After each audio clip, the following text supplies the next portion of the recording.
The Road to Serfdom by Friedrich Hayek, 1944.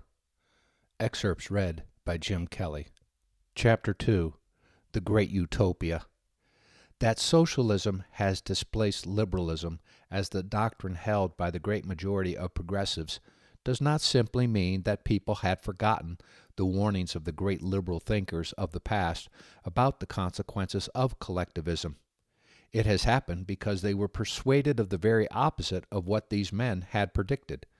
The extraordinary thing is that the same socialism that was not only early recognized as the gravest threat to freedom, but quite openly began as a reaction against the liberalism of the French Revolution, gained general acceptance under the flag of liberty. It is rarely remembered now that socialism in its beginnings was frankly authoritarian. The French writers who laid the foundations of modern socialism had no doubt that their ideas could be put into practice only by strong dictatorial government. To them, socialism meant an attempt to terminate the revolution by a deliberate reorganization of society on hierarchical lines and by the imposition of a coercive spiritual power. Where freedom was concerned, the founders of socialism made no bones about their intentions.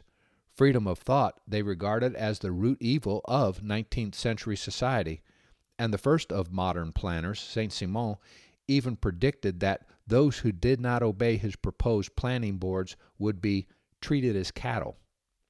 Only under the influence of the strong democratic currents preceding the revolution of 1848 did socialism begin to ally itself with the forces of freedom. But it took the new democratic socialism a long time to live down the suspicions aroused by its antecedents. Nobody saw more clearly than de Tocqueville that democracy, as an essentially individualist institution, stood in an irreconcilable conflict with socialism. Quote, "Democracy extends the sphere of individual freedom," end quote, he said in 1848. Quote, "Socialism restricts it. Democracy attaches all possible value to each man. Socialism makes its man a mere agent, a mere number. Democracy and socialism have nothing in common but one word, equality. But notice the difference. While democracy seeks equality in liberty, socialism seeks equality in restraint and servitude." End quote. To allay these suspicions and to harness its cart to the strongest of all political motives, the craving for freedom, socialism began increasingly to make use of the presence of a new freedom. This coming of socialism was to be the leap from the realm of necessity to the realm of freedom. It was to bring economic freedom, without which the political freedom already gained was not worth having. Only socialism was capable of effecting the consummation of the age-long struggle for freedom, in which the attainment of political freedom was but a first step. The subtle change in meaning to which the word freedom was subjected, in order that this argument should sound plausible, is important. To the great apostles of political freedom, the word had become freedom from coercion, freedom from the arbitrary power of other men, release from the ties which left the individual no choice but obedience to the orders of a superior to whom he was attached. The new freedom promised, however, was to be freedom from necessity, release from the compulsion of the circumstances which inevitably limit the range of choice of all of us, although for some very much more than for others. Before man could truly be free, the despotism of physical want had to be broken, the restraints of the economic system relaxed. There can be no doubt that the promise of greater freedom has become one of the most effective weapons of socialist propaganda, and that the belief that socialism would bring freedom is genuine and sincere. But this would only heighten the tragedy if it should prove that what was promised to us as the road to freedom was, in fact, the high road to servitude. Unquestionably, the promise of more freedom was responsible for luring more and more liberals along the socialist road, for blinding them to the conflict which exists between the basic principles of socialism and liberalism, and for often enabling socialists to usurp the very name of the old party of freedom. socialism was embraced by the greater part of the intelligentsia as the apparent heir of the liberal tradition. Therefore, it is not surprising that to them the idea of socialism's leading to the opposite of liberty should appear inconceivable. While, to many who have watched the transition from socialism to fascism at close quarters, the connection between the two systems has become increasingly obvious, in the democracies, the majority of people still believe that socialism and freedom can be combined. There can be no doubt that most socialists here still believe profoundly in the liberal ideal of freedom, and that they would recoil if they became convinced that the realization of their program would mean the destruction of freedom. So little is the problem yet seen, so easily do the most irreconcilable ideals still live together, that we can still hear such contradiction in terms as individualist socialism seriously discussed. If this is the state of mind which makes us drift into a new world, nothing can be more urgent than that we should seriously examine the real significance of the evolution that has taken place elsewhere. Although our conclusions will only confirm the apprehensions which others have already expressed, the reasons why this development cannot be regarded as accidental will not appear without a full examination of the main aspects of this transformation of social life. That democratic socialism, the great utopia of the last few generations, is not only unachievable, but that to strive for it produces something so utterly different that few of those who now wish it would be prepared to accept the consequences, many will not believe until the connection has been laid bare in all its aspects. Chapter 3. Individualism and Collectivism. Socialism means the abolition of private enterprise, of private ownership of the means of production, and the creation of a system of planned economy in which the entrepreneur working for profit is replaced by a central planning body. Planning owes its popularity largely to the fact that everybody desires, of course, that we should handle our common problems as rationally as possible, and that, in so doing, we should use as much foresight as we can command. In this sense, everybody who is not a complete fatalist is a planner.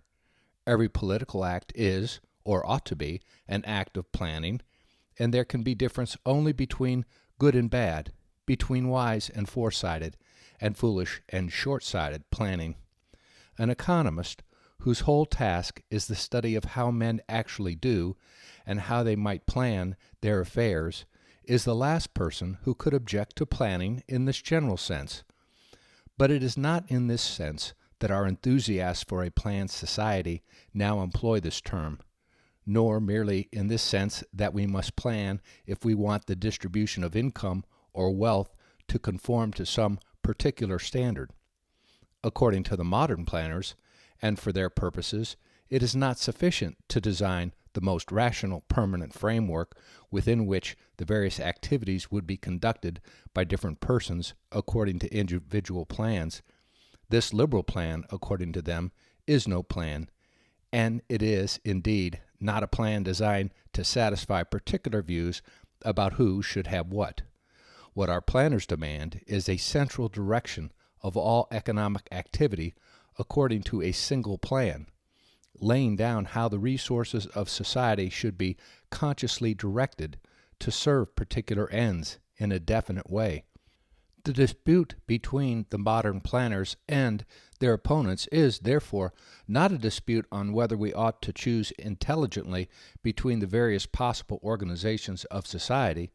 It is not a dispute on whether we ought to employ foresight and systematic thinking in planning our economic affairs. It is a dispute about what is the best way of so doing. The question is whether, for this purpose, it is better that the holder of coercive power should confine himself in general to creating conditions under which the knowledge and initiative of individuals are given the best scope so that they can plan most successfully, or whether a rational utilization of our resources requires central direction and organization of all activities according to some consciously constructed blueprint.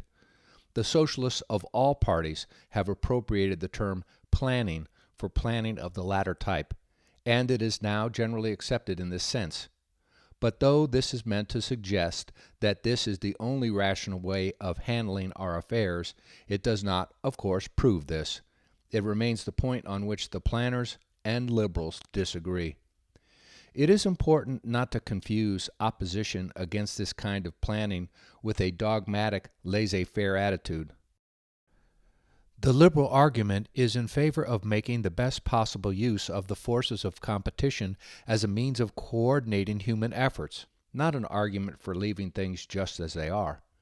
It is based on the conviction that, where effective competition can be created, it is a better way of guiding individual efforts than any other. It does not deny, but even emphasizes that, in order that competition should work beneficially, a carefully thought-out legal framework is required, and that neither the existing nor the past legal rules are free from grave defects. Nor does the laissez-faire attitude deny that, where it is impossible to create the conditions necessary to make competition effective, we must resort to other methods of guiding economic activity.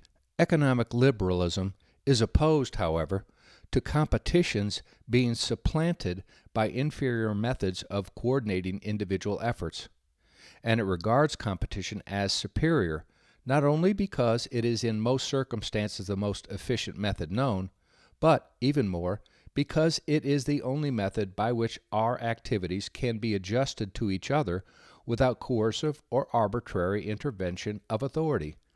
Indeed, one of the main arguments in favor of competition is that it dispenses with the need for conscious social control, and that it gives the individuals a chance to decide whether the prospects of a particular occupation are sufficient to compensate for the disadvantages and risks connected with it. The successful use of competition as the principle of social organization precludes certain types of coercive interference with economic life, but it admits of others which sometimes may very considerably assist its work, and even requires certain kinds of government action. It is necessary in the first instance that the parties in the market should be free to sell and buy at any price at which they can find a partner to the transaction, and that anybody should be free to produce, sell, and buy anything that may be produced or sold at all. And it is essential that the entry into the different trades should be open to all on equal terms, and that the law should not tolerate any attempts by individuals or groups to restrict this entry by open or concealed force. Any attempt to control prices or quantities of particular commodities deprives competition of its power of bringing about an effective coordination of individual efforts, because price changes then cease to register all the relevant changes in circumstances and no longer provide a reliable guide of the individual's actions. This is not necessarily true, however, of measures merely restricting the allowed methods of production, so long as these restrictions affect all potential producers equally and are not used as an indirect way of controlling prices and quantities. Though all such controls of the methods of production impose extra costs, they may be well worthwhile. To prohibit the use of certain poisonous substances, or to require special precautions in their use, to limit working hours, or to require certain sanitary arrangements, is fully compatible with the preservation of competition. The only question here is whether, in the particular instance, the advantages gained are greater than the social costs which they impose. Nor is the preservation of competition incompatible with an extensive system of social services, so long as the organization of these services is not designed in such a way as to make competition ineffective over wide fields. It is regrettable, though not difficult to explain, that, in the past, much less attention has been given to the positive requirements of a successful working of the competitive system than to those negative points. The functioning of a competition not only requires adequate organization of certain institutions like money, markets, and channels of information, some of which can never be adequately provided by private enterprise, but it depends above all on the existence of an appropriate legal system, a legal system designed both to preserve competition and to make it operate as beneficially as possible. It is by no means sufficient that the law should recognize the principle of private property and freedom of contract. Much depends on the precise definition of the right of property as applied to different things. The systematic study of the forms of legal institutions which will make the competitive system work efficiently has been sadly neglected, and strong arguments can be advanced that serious shortcomings here, particularly with regard to the law of corporations and of patents, not only have made competition work much less effectively than it might have done, but have even led to the destruction of competition in many spheres. There are, finally, undoubted fields where no legal arrangements can create the main condition on which the usefulness of the system of competition and private property depends, namely, that the owner benefits from all the useful services rendered by his property and suffers for all the damages caused to others by its use. Where, for example, it is impractical to make the enjoyment of certain services dependent on the payment of a price, competition will not produce the services, and the price system becomes similarly ineffective when the damages caused to others by certain uses of property cannot be effectively charged to the owner of that property. In all these instances, there is a divergence between the items which enter into private calculation and those which affect social welfare, and whenever this divergence becomes important, some method other than competition may have to be found to supply the services in question. An effective competitive system needs an intelligently designed and continuously adjusted legal framework as much as any other. Even the most essential prerequisite of its proper functioning, the prevention of fraud and deception, including exploitation of ignorance, provides a great and by no means yet fully accomplished object of legislative activity. The task of creating a suitable framework for the beneficial working of competition had, however, not yet been carried very far when states everywhere turned from it to that of supplanting competition by a different and irreconcilable principle. The question was no longer one of making competition work and of supplementing it, but of displacing it altogether. It is important to be quite clear about this. The modern movement for planning is a movement against competition as such, a new flag under which all the old enemies of competition have rallied. What, in effect, unites the socialists of the left and the right is this common hostility to competition and their common desire to replace it by a directed economy.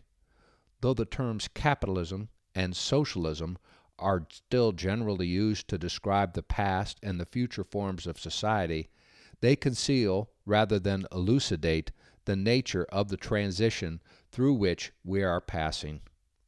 Yet, though all the changes we are observing tend in the direction of a comprehensive central direction of economic activity, the universal struggle against competition promises to produce in the first instance something in many respects even worse, a state of affairs which can satisfy neither planners nor liberals, a sort of a syndicate list or corporative organization of industry, in which competition is more or less suppressed, but planning is left in the hands of the independent monopolies of the separate industries. This is the inevitable first result of a situation in which the people are united in their hostility to competition, but agree on little else. By destroying competition in industry after industry, this corporatist policy puts the consumer at the mercy of the joint monopolist action of capitalists and workers in the best organized industries. Once this stage is reached, the only alternative to a return to competition is the control of the monopolies by the state, a control which, if it is to be made effective, must become progressively more complete and more detailed. It is this state we are rapidly approaching. When, shortly before the war, a weekly magazine pointed out that there were many signs that British leaders, at least, were growing accustomed to thinking in terms of national development by controlled monopolies, this was probably a true estimate of the position as it then existed. Since then, this process has been greatly accelerated by the war, and its grave defects and dangers will become increasingly obvious as time goes on. The idea of complete centralization of the direction of economic activity still appalls most people, not only because of the stupendous difficulty of the task, but even more because of the horror inspired by the idea of everything being directed from a single center. If we are, nevertheless, rapidly moving towards such a state, this is largely because most people still believe that it must be possible to find some middle way between individualistic, atomistic competition and central direction. Nothing, indeed, seems at first more plausible or is more likely to appeal to reasonable people than the idea that our goal must be neither the extreme decentralization of free competition nor the complete centralization of a single plan, but some judicious mixture of the two methods. Yet, common sense proves a treacherous guide in this field. Although competition can bear some admixture of regulation, it cannot be combined with planning to any extent we like without ceasing to operate as an effective guide to production.